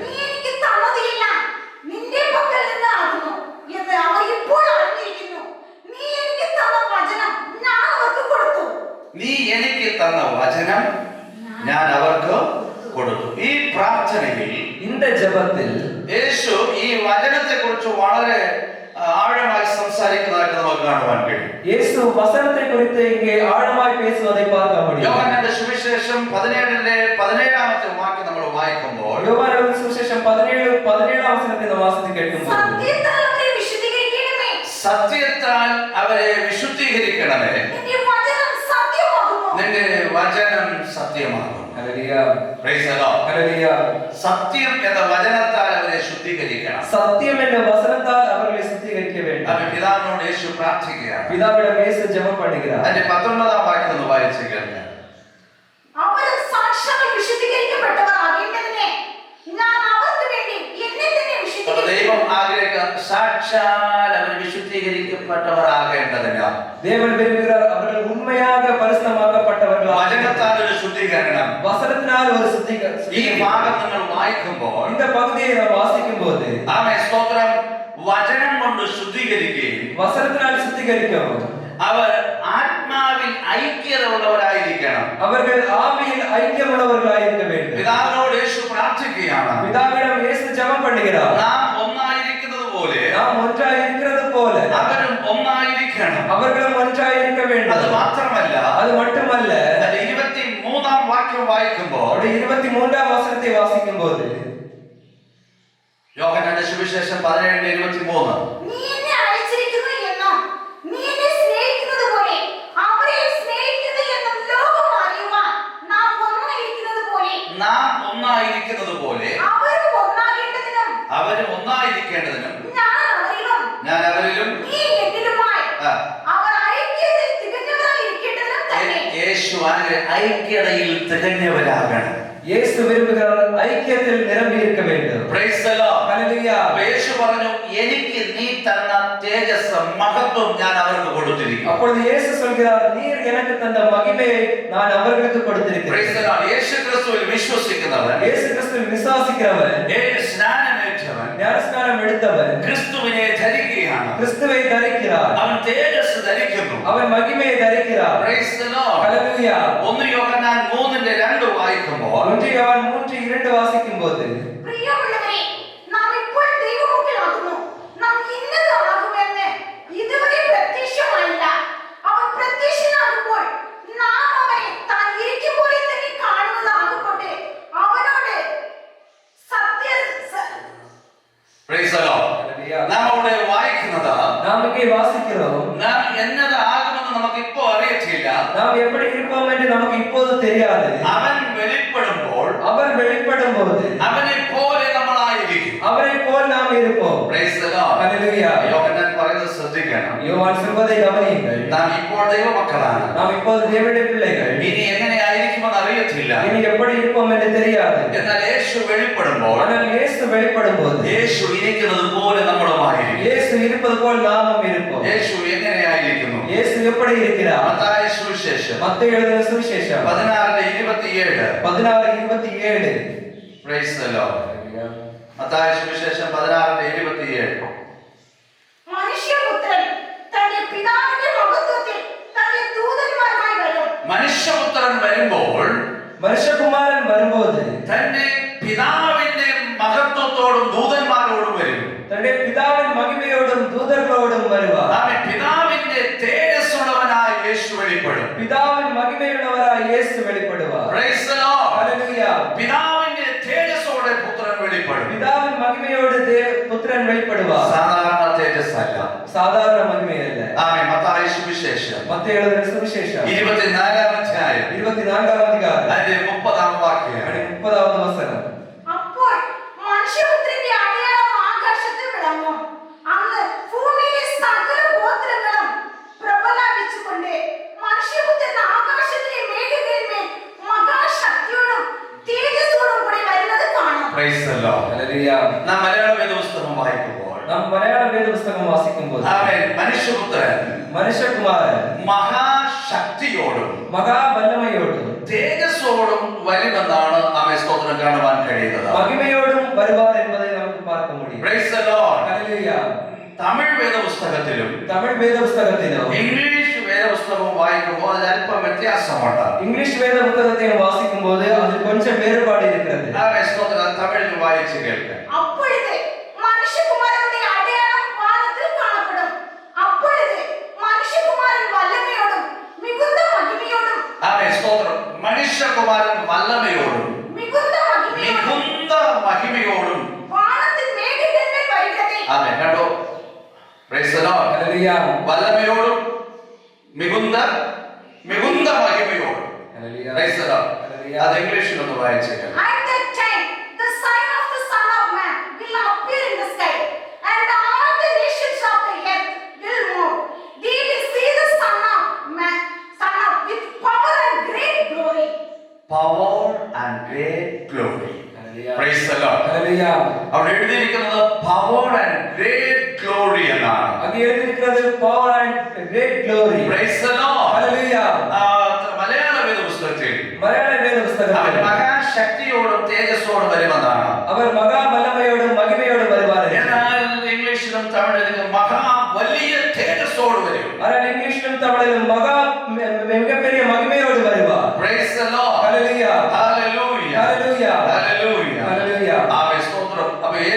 വെളിപ്പെടുമ്പോൾ அப்போது இயேசு வெளிப்படும்போது അവൻ പിതാവിന്റെ തേജസ്സോട് വെളിപ്പെടും. அவர் பிதாவின் மகிமையோடு வெளிப்படுவார். പിതാവിന്റെ ആ വലിയ തേജസ്സോടാണ് വെളിപ്പെടുന്നത്. பிதாவின் மிகுந்த மகிமையோடு அவர் வெளிப்படுவார். ആ യേശുവിന്റെ മുമ്പിൽ നിൽക്കണമെങ്കിൽ அந்த இயேசு முன்பாக நிற்க வேண்டுமா? നാം തേജസ് പ്രാപിച്ചവരായിരിക്കണം. நாம் மகிமை பெற்றவர்களாய் இருக்க வேண்டும். 2 കൊരിന്ത്യർക്ക് ലേഖനം 2 കൊരിന്ത്യർക്കെഴുതിയ നിരുപമം അതിന്റെ 3-ാം അധ്യായം 3-ാം அதிகாரம் അതിന്റെ 18-ാം വാക്യം ഒന്ന് വായിച്ചു കേൾക്കാം. 18-ാவது வசனத்தை வாசித்து கேட்கலாம். എന്നാൽ മൂടുപടം നീങ്ങിയ മുഖത്ത് കർത്താവിന്റെ തേജസ്സിനെ കണ്ണാടി പോലെ മൂടുപടം നീങ്ങിയ മുഖത്ത് കർത്താവിനെ തേജസ്സിൽ കണ്ണാടിയിൽ എന്ന പോലെ പ്രതിബിംബിക്കുന്നവരായി നാം എല്ലാവരും ആത്മാവാകുന്ന കർത്താവിന്റെ ദാനമായി തേജസ്സിന്മേൽ തേജസ്സും പ്രാപിച്ച് നാം തേജസ്സിന്മേൽ തേജസ് പ്രാപിച്ച അതേ പ്രതിമയായി രൂപാന്തരപ്പെടും. Praise the Lord. തേജസ്സിന്മേൽ തേജസ് പ്രാപിക്കണം. മഹിമേ മേൽ മഹിമ അടയ வேண்டும். ആമേൻ. സ്തോത്രം. തേജസ്സിന്മേൽ തേജസ് പ്രാപിക്കണം. മഹിമേ മേൽ മഹിമ പെற்றுകൊள்ள வேண்டும். നാം അങ്ങനെ രൂപാന്തരപ്പെടണം. നാം அப்படி மறுரூபப்பட வேண்டும். ഇതെല്ലാം ഞാൻ പുസ്തകത്തിൽ കാണിച്ച വാക്യങ്ങളാണ്. ഇതെല്ലാം ഞാൻ വേദപുസ്തകത്തിൽ കാണിച്ച വാർത്തകൾ. നമ്മുടെ ജീവിതവുമായിട്ട് ഏതെങ്കിലും ബന്ധപ്പെടുന്നത് നിങ്ങൾ ശ്രദ്ധിച്ചു നോക്കിയേ. നമ്മുടെ வாழ்க்கையோடு ഇത് ஏதாவது தொடர்பு இருக்கிறதா என்று கவனித்து பாருங்கள். ക്രിസ്തീയ ജീവിതത്തോട്, ക്രിസ്തവ வாழ்க்கையோடு, ആത്മീക ജീവിതത്തോട് ഇത് ചേർന്ന് പോകുന്നുവോ? ആത്മീയ வாழ்க்கையோடு ഇത് ഒത്തു പോകുന്നതാ? ഇതെല്ലാം നമ്മൾ മടക്കി വെച്ചു. ഇത് എല്ലാം നാം മാറ്റി வைத்தோம். നമ്മൾ ചർച്ചിൽ പോകണം, നാം ചർച്ചിൽ പോകുறோம், അവിടെ പോയി പ്രാർത്ഥിക്കണം, அங்கே போய் ஜெபம் பண்ண வேண்டும், ഭൗതിക നന്മകളെ പ്രാപിക്കണം, உலக நன்மைகளை பெற்றுக்கொள்ள வேண்டும், അനുഗ്രഹം പ്രാപിക്കണം, ஆசீர்வாதம் பெற்றுக்கொள்ள வேண்டும், வீட்டில் வர வேண்டும். ഇത് ആയുഷ്കാലം ഒക്കെ ഇത്ര തരുള്ളൂ. இது ஆயுசு முழுவதும் இப்படித்தான் இருக்கும். ഈ തേജസ്സിനെ പ്രാപിച്ചില്ല എങ്കിൽ, இந்த மகிமையை பெற்றுக்கொள்ளவில்லை என்றால், ആദമും ഹവ്വയും ഓടി ഒളിച്ചതുപോലെ, ஆதாமும் ஏவாளும் ஓடி மறைந்தது போல, യേശു പ്രത്യക്ഷനാകുമ്പോൾ ഓടി ഒളിക്കേണ്ടത് വരും. இயேசு வெளிப்படும் போது ஓடி மறைய வேண்டியது வரும். ആർക്കും ദൈവത്തിന് മുമ്പിൽ നിൽക്കുവാൻ കഴിയുകയില്ല. யாருக்கும் தேவனுக்கு முன்பாக நிற்க முடியாது. എന്നെ കേൾക്കുന്ന പ്രിയമുള്ളവരെ, என்னை கேட்கிற பிரியமானவர்களே, നിങ്ങൾ ദൈവ തേജസ് പ്രാപിക്കണം. நீங்கள் தேவனுடைய மகிமையை பெற்றுக்கொள்ள வேண்டும். ദൈവ തേജസ് ധരിക്കണം. எல்லாரும் தேவ மகிமையை தரிக்க வேண்டும். യേശു ക്രിസ്തുവിൽ വിശ്വസിച്ച, യേശു ക്രിസ്തുവിൽ വിശ്വസിத்து, മനസ്സാന്തരപ്പെട്ട, മനം തിരുമ്പി, സ്നാനപ്പെട്ട, ജ്ഞാനസ്നാനം എടുത്ത് ക്രിസ്തുവിനെ ധരിക്കണം. ക്രിസ്തുவை தரிக்க வேண்டும். അതുകൊണ്ട് പൗലോസ് പറയുന്നു, ഈ സത്യം അറിഞ്ഞിരുന്നെങ്കിൽ അവർ തേജസ്സിന്റെ കർത്താവിനെ ക്രൂശീകരിക്കത്തില്ല. பவுல் சொல்கிறார், இந்த சத்தியத்தை அவர்கள் அறிந்தார்களானால் மகிமையின் கிறிஸ்துவை அவர்கள் சிலுவையில் அறிந்திருக்க மாட்டார்கள். ക്രിസ്തു തേജസ്സിന്റെ കർത്താവ്, கிறிஸ்து மகிமையின் கர்த்தர். ക്രിസ്തുവിനെ ധരിക്കണം. அந்த கிறிஸ்துவை தரிக்க வேண்டும். Praise the Lord. Hallelujah. യേശു ക്രിസ്തു പറഞ്ഞു, യേശു ക്രിസ്തു சொன்னார், മത്തായി സുവിശേഷം 6:33, മത്തായി 6:33, ഒന്നാമതിന്റെ രാജ്യവും നീതിയും അന്വേഷിപ്പിൻ, முதலாவது ராஜ்யத்தை நீதியை தேடுங்கள், അതോടുകൂടെ നിങ്ങൾക്ക് എല്ലാം കിട്ടും. அதோடு கூட எல்லாம் உங்களுக்கு கிடைக்கும். ആമേൻ. എല്ലാം നിങ്ങൾക്ക് ഞാൻ തരും. எல்லாம் நான் உங்களுக்கு தருவேன். ആമേൻ. ദൈവത്തിന്റെ രാജ്യത്തിൽ നിങ്ങളായിരിക്കണം. தேவனுடைய ராஜ்யத்திற்குள்ளாக நீங்கள் இருக்க வேண்டும். ദൈവത്തിന്റെ നീതിയെ നിങ്ങൾ നിവർത്തിക്കണം. தேவனுடைய நீதியை நீங்கள் நிறைவேற்ற வேண்டும். നമ്മൾ മത്തായി സുവിശേഷം വായിക്കുമ്പോൾ, நாம் மத்திய எழுதின சுவிசேஷம் வாசிக்கும்போது, അതിന്റെ 3-ാം അധ്യായം, 3-ാം அதிகாரம், യേശു ക്രിസ്തു സ്നാനമേൽക്കാൻ സ്നാപക യോഹന്നാന്റെ അടുത്ത് വരുമ്പോൾ, இயேசு கிறிஸ்து ஞானஸ்நானம் எடுப்பதற்கு ஸ்நாபகன் யோவானிடம் வரும்போது, സ്നാപക യോഹന്നാൻ ക്രിസ്തുവിനെ തടുക്കുകയാണ്. அது யோவான் இயேசுவை தடுக்கிறார். ആമേൻ. സ്തോത്രം. ഞാൻ നിന്റെ അടുത്ത് വരേണ്ടതിരിക്കേണ്ടതിന്, நான் உம்மிடத்தில் வர இருக்க, നീ എന്റെ അടുത്ത് വരുന്നതെന്തിന്? நீர் என்னிடத்தில் வருவது ஏன்? അപ്പോൾ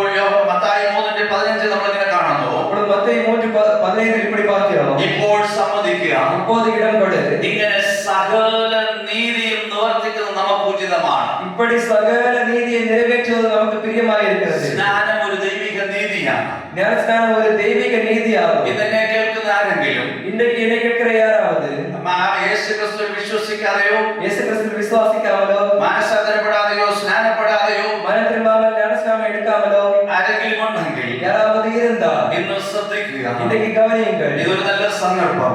இது ஒரு நல்ல சந்தர்ப்பம். യേശു ക്രിസ്തുവിൽ വിശ്വസിക്കുക, இயேசு கிறிஸ்துவில் விசுவாசியுங்கள், മനസ്സാന്തരപ്പെടുക, மனம் திரும்புங்கள், നിങ്ങൾ സ്നാനപ്പെടുക, நீங்கள் ஞானஸ்நானம் எடுங்கள், തേജസ്സിൻ കർത്താവിനെ ധരിക്കുക, மகிமையின் கர்த்தரை தரித்துக் கொள்ளுங்கள், ആത്മീക നഗ്നത മറയട്ടെ, ஆவிக்குரிய நிர்வாணம் மறையட்டும், ദൈവത്തിന്റെ മുമ്പിൽ നിൽക്കുവാൻ നിങ്ങൾ യോഗ്യരാകണം. தேவனுக்கு முன்பாக நிற்க നിൽക്കാൻ നിങ്ങൾ തകുതിയുള്ളവர்களாக வேண்டும். ദൈവത്തിന് മുമ്പിൽ നമ്മെ യോഗ്യരായി തീർക്കുന്നത് தேவனுக்கு முன்பாக நம்மை தகுதியுள்ளதாக மாற்றுவது ഈ കർത്താവിനെ ധരിക്കുന്നതാണ്. இந்த கர்த்தரை தரிப்பது ஆகும். അല്ലെങ്കിൽ இல்லை என்றால் ആദാമിന്റെ നഗ്നത, ஆதாமின் நிர்வாணம் ആമേൻ സ്തോത്രം, തുടർന്നു വരികയാണ്. தொடர்ந்து வருகிறது. ആമേൻ സ്തോത്രം. ഇത് ശരീരപ്രകാരമല്ല, இது சரீர பிரகாரமாக அல்ல, ആത്മീകമായി ചിന്തിക്കുക. ஆவிக்குரிய நிலையில் சிந்தியுங்கள். ആകയാൽ യേശുക്രിസ്തുവിൽ വിശ്വസിച്ച, அப்படி இயேசு கிறிஸ்துவில் விசுவாசித்து ആമേൻ മാനസാന്തരപ്പെട്ട് സ്നാനപ്പെട്ട് மனம் திரும்பி ஞானஸ்நானம் எடுத்து ഈ തേജസ്സിന്റെ കർത്താവിനെ ധരിച്ച, இந்த மகிமையின் கர்த்தரை தரித்து തേജസ്സിന്മേൽ തേജസ് പ്രാപിച്ച, மகிமை மேல் மகிமை அடைந்து ആമേൻ രൂപാന്തരപ്പെടുക. மறுரூபப்படுங்கள். ദൈവം നിങ്ങളെ അനുഗ്രഹിക്കട്ടെ. தேவன் உங்களை ஆசீர்வதிப்பாராக. വെറുതെ അല്പസമയം വചനം കേട്ടൊന്നല്ല, சும்மா கொஞ்ச நேரம் வசனம் கேட்டோம் என்று அல்ல, നിങ്ങളെ ഒന്ന് ശോധന ചെയ്യുക. உங்களை வந்து சோதனை பண்ணுங்கள். ഞാൻ രക്ഷിക്കപ്പെട്ടിട്ടുണ്ടോ? நான் ரட்சிக்கப்பட்டிருக்கிறேனா? ഈ തേജസ് ഞാൻ ധരിച്ചിട്ടുണ്ടോ? இந்த மகிமையை நான் தரித்திருக்கிறேனா? എനിക്ക് ദൈവം പ്രത്യക്ഷനാകുമ്പോൾ எனக்கு தேவன் வெளிப்படும் போது അവന്റെ മുമ്പിൽ നിൽക്കുവാൻ എനിക്ക് യോഗ്യതയുണ്ടോ? அவருக்கு முன்பாக நிற்க எனக்கு தகுதி இருக்கிறதா? ദൈവസഭയിൽ നിൽക്കുവാൻ എനിക്ക് യോഗ്യതയുണ്ടോ? தேவனுடைய சபையில் நிற்பதற்கு எனக்கு தகுதி இருக்கிறதா? ക്രിസ്തുവിനെ ധരിക്കാത്തവർ, கிறிஸ்துவை தரிக்காதவர்கள் നഗ്നരായിരിക്കുന്നത് കൊണ്ട് நிர்வாணிகளாக இருக்கிறதுனால் അവരുടെ കാകം പറയും, அவர்களுடைய உள்ளம் சொல்லும், ആമേൻ നീ ഓടിപ്പോ, ഇവിടെ നിൽക്കരുത്. நீ ஓடிப்போ, இங்கே நிற்கக்கூடாது. അതുകൊണ്ട് ചില സഭയിൽ നിന്ന് ഇറങ്ങി ഓടിപ്പോകുന്നത്. அதனால் தான் சிலர் சபையை விட்டு வெளியே செல்கிறார்கள். അവർക്ക് സഭയ്ക്കകത്ത് നിൽക്കാൻ കഴിയുകയില്ല, அவர்களுக்கு சபையின் உள்ளே நிற்க முடியாது. അവർ ദൈവത്തിന് മുമ്പിൽ നിൽക്കാൻ കഴിയുകയില്ല. அவர்களுக்கு தேவனுக்கு முன்பாக நிற்க முடியாது. ഹല്ലേലൂയ. ஹல்லேலூயா. ആകയാൽ ഈ തേജസ്സിന്റെ കർത്താവിനെ ധരിക്കുക. ஆகையால் இந்த மகிமையின் கர்த்தரை தரித்துக் கொள்ளுங்கள். സഭയിലും ക്രിസ്തുവിന്റെ മുമ്പിൽ നിൽക്കുവാൻ കഴിയും. சபையிலும் கிறிஸ்துவுக்கு முன்பாக நிற்க முடியும். അപ്പോ ഏതേനിൽ നഷ്ടപ്പെട്ട തേജസ് அப்போது ஏதேனில் நஷ்டப்பட்ட மகிமை യേശു തരുന്നു. இயேசு தருகிறார். ആ 2 തെസ്സലോനിക്ക ലേഖനം அந்த 2 തെസ്സലോനിക്ക எழுதின நிருபம் അതിന്റെ 2-ാം അധ്യായം அதனுடைய 2ஆம் அதிகாரம் അതിന്റെ 14-ാം വാക്യം നമ്മൾ വായിച്ചു കേട്ടു. அதனுடைய 14வது வசனத்தை நாம் வாசித்து கேட்டோம். ഒരിക്കൽ കൂടി വായിച്ചു കേൾക്കാം. നമ്മുടെ കർത്താവായ യേശുക്രിസ്തുവിന്റെ മഹത്വം പ്രാപിപ്പാനല്ലോ. നമ്മുടെ കർത്താവായ യേശുക്രിസ്തുവിന്റെ മഹത്വം പ്രാപിപ്പാനല്ലോ അവൻ ഞങ്ങളുടെ സുവിശേഷ ഘോഷണത്താൽ, അവൻ ദൈവം ഞങ്ങളുടെ സുവിശേഷ ഘോഷണത്താൽ നിങ്ങളെ രക്ഷയ്ക്ക് വിളിച്ചത്. രക്ഷയ്ക്ക് വിളിച്ചിരിക്കുന്നു. എന്തിനാണ് രക്ഷയ്ക്ക് വിളിച്ചു? எதற்கு ரட்சிப்புக்கு அழைத்தார்? ഞങ്ങൾ കൂടി ആ വിളി എന്തിനാണ്? எங்கள் மூலம் அந்த அழைப்பு எதற்கு? കർത്താവായ യേശുക്രിസ്തുവിന്റെ മഹത്വം പ്രാപിപ്പാൻ. கர்த்தராகிய இயேசு கிறிஸ்துவின் மகிமையை பெற்றுக்கொள்ள. ഇത് ദൈവത്തിന്റെ വചനമാണ്. இது தேவனுடைய வசனமாகும். Praise the Lord. ஹல்லேலூயா. പ്രിയമുള്ളവരെ, നിങ്ങൾ ചതിക്കപ്പെടരുത്. பிரியமானவர்களே, நீங்கள் வஞ்சிக்கப்படக்கூடாது. ലഘുവായ ചികിത്സ மேற்பூச்சான சிகிச்சை വളരെ സന്തോഷം പോലെ തോന്നും. மிகவும் சந்தோஷமாக தோன்றும். അത് നിങ്ങൾക്ക് സൗഖ്യം തരത്തില്ല. அது உங்களை சொஸ்தமடைய செய்யாது. നിങ്ങൾക്ക് മനസ്സിലായി കാണുമെന്ന് വിചാരിക്കുന്നു. உங்களுக்கு புரிந்திருக்கும் என்று நினைக்கிறேன். നമ്മുടെ കണ്ണുകളടയ്ക്കാം, நம்முடைய கண்களை மூடலாம். നമുക്ക് പ്രാർത്ഥിക്കാം. നമുക്ക് ജപം ചെയ്യാം. നല്ല ദൈവമേ, സ്വർഗ്ഗീയ പിതാവേ, കർത്താവേ, ഈ പകൽ സമയം ഞങ്ങൾ കേട്ട തിരുവെഴുത്തിന് മുമ്പിൽ ഞങ്ങളെ തന്നെ സമർപ്പിക്കുകയാണ്. ഞങ്ങളുടെ കുറവശങ്ങളൊക്കെ ഞങ്ങളോട് ക്ഷമിക്കണം. ഏതേനിൽ ആദം മുഖാന്തരമായി നഷ്ടപ്പെട്ട ആ തേജസ് അവിടുത്തെ പുത്രനായ യേശു ക്രിസ്തുവിൽ കൂടി ഞങ്ങൾക്ക് ലഭിക്കുന്നു എന്ന സന്ദേശം ഞങ്ങൾ കേട്ടു. കർത്താവേ, ഇതുവരെയും ഈ കർത്താവിന്റെ തേജസ് ധരിക്കാത്തവർ, തേജസ്സിനെ തിരിച്ച് പിടിക്കാത്തവർ, ആമേ സ്തോത്രം, അവർ രക്ഷിക്കപ്പെട്ട സ്നാനപ്പെട്ട കർത്താവായ യേശു ക്രിസ്തുവിനെ ധരിച്ച ആ തേജസ് അവരിൽ ഉണ്ടാകട്ടെ. പൗലോസ് പറയുന്നത് പോലെ തേജസ്സിന്മേൽ തേജസ് പ്രാപിച്ച രൂപാന്തരപ്പെടുവാൻ ഞങ്ങളെ സഹായിക്കും. ആമേൻ. ഈ വചനം കേട്ട എല്ലാവർക്കും ഇതിനെക്കുറിച്ചുള്ള അറിവ് ആഴമായി ഉണ്ടാകട്ടെ. ദൈവമായ കർത്താവിനെ അനുഗ്രഹിക്കും. ഞങ്ങളെ തന്നെ താഴ്ത്തി സമർപ്പിക്കുന്നു. കർത്താവെ, എത്രയും വേഗം ഞങ്ങൾക്കൊരു ആരാധനയ്ക്കുള്ള സ്വാതന്ത്ര്യം ഞങ്ങൾക്ക് തരണമേ എന്ന് ഞാൻ വളരെ ആത്മാർത്ഥമായി പ്രാർത്ഥിക്കുന്നു. അവിടുത്തെ പൊന്നുകരങ്ങളിലേക്ക് സമർപ്പിക്കുന്നു.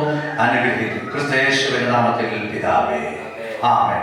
ആശീർവാദം നമ്മുടെ കർത്താവായ യേശു ക്രിസ്തുവിന്റെ കൃപയും പിതാവായ ദൈവത്തിന്റെ സ്നേഹവും ആശ്വസിപ്പിക്കുന്ന പരിശുദ്ധാത്മാവിന്റെ സംസർഗ കൂട്ടായ്മ നമ്മോട് നാം പ്രാർത്ഥിച്ച എല്ലാ വിഷയങ്ങളോടും ഈ ഭൂമിയിലെ വിശുദ്ധന്മാരോടും എന്നുമെന്നും സദാ കാലങ്ങളിലും ഉണ്ടായിരിക്കട്ടെ.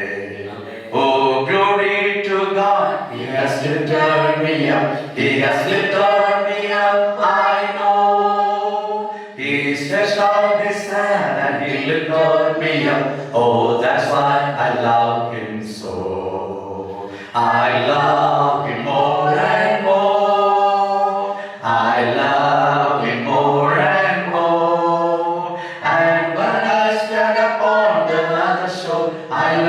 praise Him more and more. And when I stand upon the other shore, I will praise Him more and more.